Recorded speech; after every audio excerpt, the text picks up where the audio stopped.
আমরা যখন এই এক্স রে ভিউটা দেখছি, মায়ের শিরদাঁড়াটা নিচ থেকে যদি দেখা যায় সোজা, কিন্তু ও মা যখন ওপরে যাচ্ছি তখন দেখছি এটা তো ডান দিকে বেঁকে যাচ্ছে। কারণ আপনারা ঠিক করে যদি দেখেন, দেখুন এখান থেকে একটা ব্যাক আছে।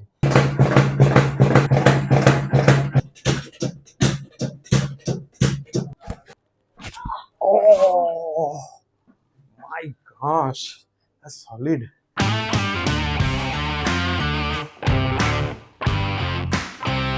আজকে আমাদের মা এসছে কাঁথি থেকে, কিন্তু এই কোমরের ব্যথা মায়ের অনেক দিন ধরে। তো আমরা মায়ের থেকেই শুনে নিই কি করে মায়ের শুরু হয়েছে, কতদিন, এবং আমাদের কাছে জানতে পারলেন কি করে যে এত দূর থেকে মায়ের আসা। তো মা, আপনার কি কাঁথি বাড়ি আর কি? কাঁথিতেই বাড়ি, মানে জন্ম, বড় হওয়া, বিয়ে হওয়া সবকিছুই কাঁথিতেই আর কি। তো মোটামুটি আপনার এই যে ব্যথাটা নিয়ে আমার কাছে আসা, এই ব্যথাটা শুরু কতদিন আগে হয়েছে আর তীব্রতাটা কতদিন আগে বেড়েছে? দেড় বছর আগে শুরু হয়। হ্যাঁ, সামনে ঝুঁকতে ঝুঁকতে তখন ব্যথাটা হালকা হালকা হতে থাকে, হতে হতে ধীরে ধীরে মানে বাড়ার দিকে। এই বাড়ার দিকটা কত সময় লেগেছে? প্রায় 1 বছর। তো মোটামুটি 1.5 বছর আগে শুরু হয়েছে আর 1 বছর আগে তীব্রতাটা হয়েছে। তারপরে আপনি ডাক্তার আশা করি দেখিয়েছেন, তাতে কি লাভ বা কিছু হয়নি? কোনো আমার লাভ হয়নি। মানে ওষুধ খাওয়ার পরেও? না, ওষুধ খাওয়ার পরেও লাভ হয়নি। আচ্ছা মা, আমাদের কাছে আপনি জানলেন কি করে যে এখানে? আমি এই ইউটিউবের মানে সার্চ করতে করতে ওতে ভিডিও দেখি, আচ্ছা তারপরে কন্টাক্ট করি। আচ্ছা মা, আপনি যেদিন আমার কাছে প্রথম কনসালটেশনে এলেন, প্রথম কাঁথি থেকে যে দেখাতে এলেন, সেদিন ব্যথাটা কোমরে এবং পিঠে কত ছিল? 10-এ? 10-এর মধ্যে 10ই ছিল। মা, কোথায় ব্যথাটা ছিল? একটু এদিকটা ঘুরে দাঁড়ান, ওইদিকে তাকিয়ে। হ্যাঁ, ব্যথাটা কোথায় ছিল যে আমার কাছে আসতে হলো, বা এই এত 1.5 বছরের ব্যথাটা কোথায় ছিল? দু হাত দিয়ে। হ্যাঁ, এতটা। আচ্ছা আচ্ছা, এই দিকেও ব্যথাটা ছিল। মায়ের এই যে ব্যথাটা, কোমরের ব্যথা এবং পাঁজরাতে ব্যথা যেটা সাইড দিয়ে যাচ্ছে, এটা কিসের জন্য হয় ম্যাক্সিমাম, স্পেশালি মেয়েদের? জানেন, কুঁজো যখন হয়ে যায় মানুষ, আপনি যদি দেখেন ঠিক করে, আমি একটু অ্যাঙ্গেলে করছি মাকে, এই সাইড দিয়ে দেখবেন এই দিকটা অনেকটা উঁচু হয়ে আছে, মানে একদম বালি ব্রিজের মতন ঢিপি। তার ফলে কি হচ্ছে, এখানে প্রেসার পয়েন্ট তৈরি হচ্ছে, কেন সব চাপটা কোমরে, আমরা তো ঝুঁকে কুঁজো হয়ে কাজ করছি, সেজন্য সব চাপটা এখানে আসে। প্রবলেমটা এটা নয়, ব্যথা এখানে হতে পারে, ব্যথা এখানেও হতে পারে, কিন্তু প্রবলেম ইজ ওভার হিয়ার। এটা হচ্ছে থোরাসিক স্পাইন বা ডরসাল স্পাইনও বলা হয়। এইখানে কুঁজো ভাবের জন্যই এখানে ব্যথা হচ্ছে, কোমরে ব্যথা হচ্ছে এবং পাঁজরে ব্যথা হচ্ছে। আর পাঁজরে কোথায় ব্যথা হয়? ল্যাটস বলে না, ওই বডি বিল্ডাররা দেখেছেন সাইডে অনেক বড় বড় muscle.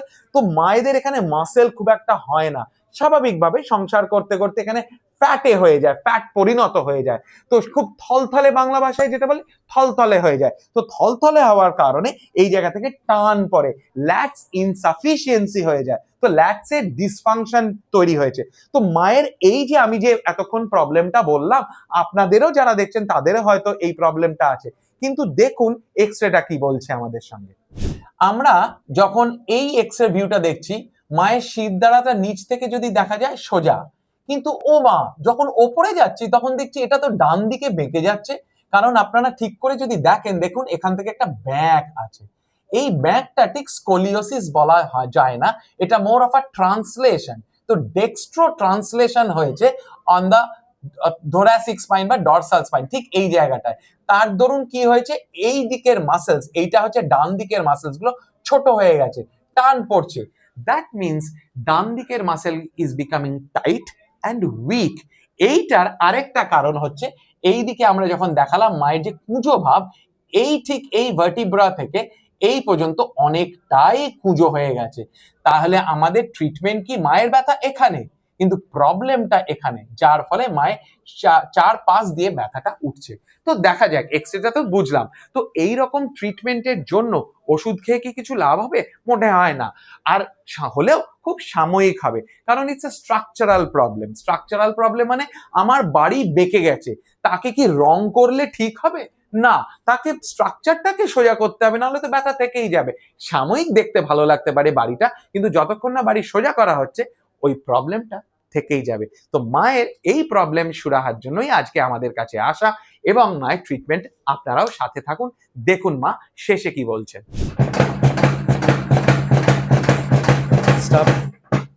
Start. Stop. Start. Stop. Start. Stop. Start. Stop.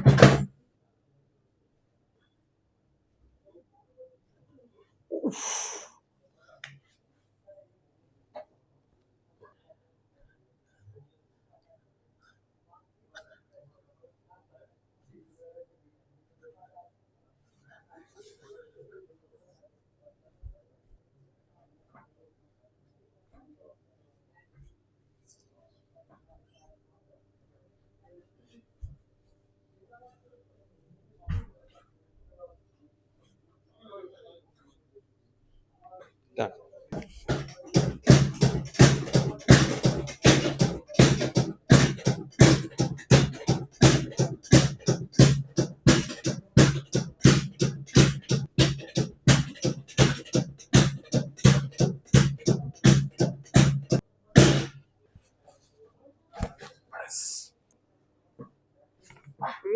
বাপরে, ওরে বাবা। ওকে, মা লম্বা নিঃশ্বাস নিয়ে ছাড়ুন। ও মাই গশ, সলিড। কি অবস্থা, কড়কড় কড়কড় করে। কতটা কুঁজো ছিল, সেই জন্য সেগুলো যে ঢুকলো, সেট হলো, এই জন্যই এই অবস্থা। উফ, নিঃশ্বাস ছেড়ে হলো। বাস বাস বাস বাস। 3, 2, 1।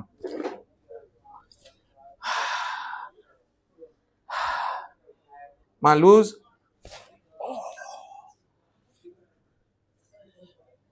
মা লুজ, ছেড়ে দিন।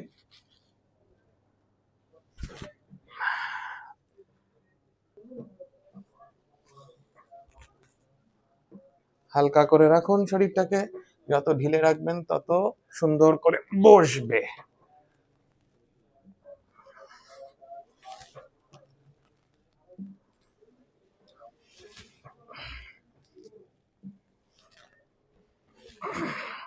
মায়ের ট্রিটমেন্ট ডান, কিন্তু আমাদের টেস্টটা তো বাকি আছে। দেখতে হবে মায়ের ডান পাশ দিয়ে যে ব্যথাটা নামছিল, কোমরের ব্যথাটা আছে কিনা। তো ঝোঁকা মায়ের মানা, মা কিন্তু জানেন, ফলো করছেন আশা করি মা। তো সেই ঝোঁকাটা মানা, কিন্তু আমার সামনে দুবার টেস্টের জন্য একবার হাঁটুতে ধরতে হবে। হাঁটু সোজা রেখে পায়ের আঙুল ধরবেন, উঠে আসবেন দুবার। ফ্যান্টাস্টিক, আরেকবার।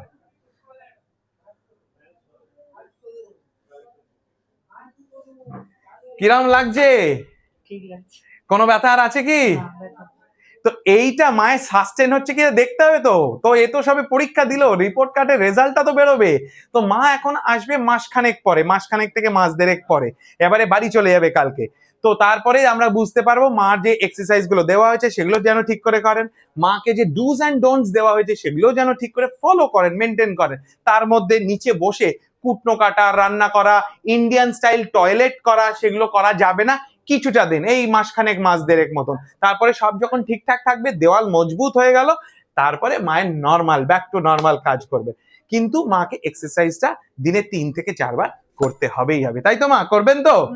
ভালো থাকবেন, সুস্থ থাকবেন আপনারাও এবং মাও। নমস্কার।